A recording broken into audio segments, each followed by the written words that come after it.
السلام علیکم۔ اس سے پہلے میں نے آپ کے پاس آپ سب کے سامنے ایک ویڈیو پیش کیا تھا لیکچرر رضوان ربانی کی طرف سے۔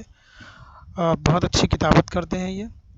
تو دیکھیے کہ کتابت کرنے کے لیے سب سے پہلی چیز ہے کہ الفاظ کی بناوٹ کہاں پر وہ بہت حروف کی بناوٹ بہت پتلی آئیں گی، کہاں پر اس کی بناوٹ جو ہے وہ زیادہ تھکنیس رہے گی، کتنا لفظ اونچا رہے گا، کہاں پر آ کر باریک ہو جائے گا، کہاں پر آ کر موٹا ہو جائے گا۔ کتابت کرتے وقت اس چیز کا دھیان رکھنا بہت ضروری ہے۔ اگر آپ اس چیز کا دھیان نہیں رکھتے ہیں تو آپ کے الفاظ کی جو خوبصورتی ہے وہ متاثر ہو جائے گی۔ اس کے لیے آپ کو صرف پریکٹس کرنا ہے۔ بغیر پریکٹس کے آپ جو ہے صحیح طرح سے کتابت نہیں کر پائیں گے۔ تو شروع میں اگر آپ چاہتے ہیں کہ میں بھی اچھا سا لکھنے کی کوشش کروں تو دیکھیے اخبار میں جو ہیڈ لائنس ہوتی ہے اس ہیڈ لائنس کو دیکھ کر بھی آپ جو ہے لکھنے کی کوشش کر سکتے ہیں۔ صرف آپ کے پاس جو ہے قلم ہونا چاہیے، اور قلم کو لکھتے وقت آپ کو 45 کے اینگل پہ آپ کو سیٹ کرنا ہے اور پھر لکھنا ہے۔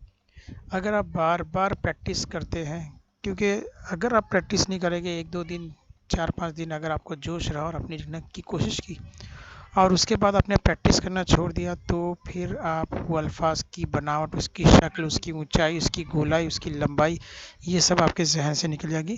کیونکہ الفاظ کی بار بار مشق کرنے کے بعد ہی آپ جو ہے سمجھ پائیں گے۔ آپ کا ہاتھ اتنا بیٹھ جائے گا کہ آپ کو پھر حروف کو، لفظ کو دیکھنے کی ضرورت نہیں پڑے گی، آپ کہیں پر بھی تختے سیاہ پر لکھ پائیں گے۔ تو سب سے پہلی چیز ہے کہ آپ کو مشق کرنا ہے۔ جتنی زیادہ مشق اتنی زیادہ آپ کی تحریر میں خوبصورتی آئیں گی۔ جتنا آپ کم لکھیں گے اتنی آپ کی الفاظ کی بناوٹ اتنی خراب رہے گی، کیونکہ آپ کی انگلیوں کی جو حرکت ہے وہ کس طرح سے ہوتی ہے، انگلیوں کی حرکت ہے، اور آپ کے پین یا قلم کو پکڑنے کا آپ کا اسٹائل کیا ہے، یہ ساری چیزیں جو ہے کتابت کے لیے بہت ضروری ہے۔ جتنی مشق کریں گے اتنا آسان ہو جائے گا۔ اس کے اصول قواعد بھی ہے کہ کون سا حرف کتنے قد کا ہوگا۔ قد سے مراد یہ ہے کہ آپ کی جو قلم ہے اس قلم کی چوڑائی کتنی ہے، اس چوڑائی کے حساب سے ہی آپ کو ناپ دیا گیا۔ جیسے آپ کا درزی جو ہے وہ آپ کا ناپ لے کے کپڑے سیتا ہے، بالکل الفاظ کے لیے بھی اسی طرح سے ہے۔ اگر آپ کا قد چھوٹا ہے تو اس کی الفاظ کی بناوٹ چھوٹی رہے گی، اگر آپ کے قلم کا قد بڑا ہے تو اس کا لفظ جو ہے وہ بڑا لکھا جائے گا۔ اگر آپ نے قد چھوٹا لیا اور بڑا لفظ لکھیں گے تو خوبصورتی نہیں آئے گی۔ اسی طریقے سے اگر آپ نے بڑا قد لیا اور اگر آپ حروف چھوٹا لکھ رہے ہیں تو بھی خوبصورتی نہیں آئے گی۔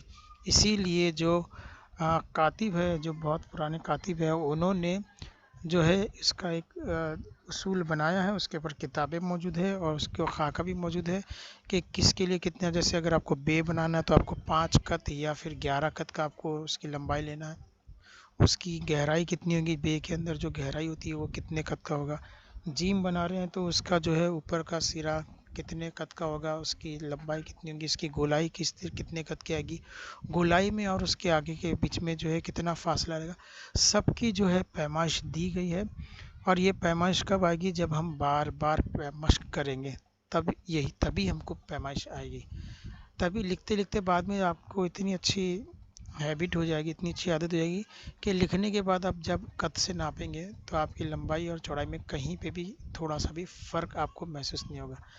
تو یہ سب ڈیپینڈ کرتا ہے، آپ چاہے انگلش کی کیلیگرافی کرو یا آپ مراٹھی کی کیلیگرافی کرو یا آپ ہندی کی کیلیگرافی کرو، سب کے لیے آپ کو قلم پکڑنا اور مشق کرنا اور اس کو مناسب طریقے سے حرکت دینا۔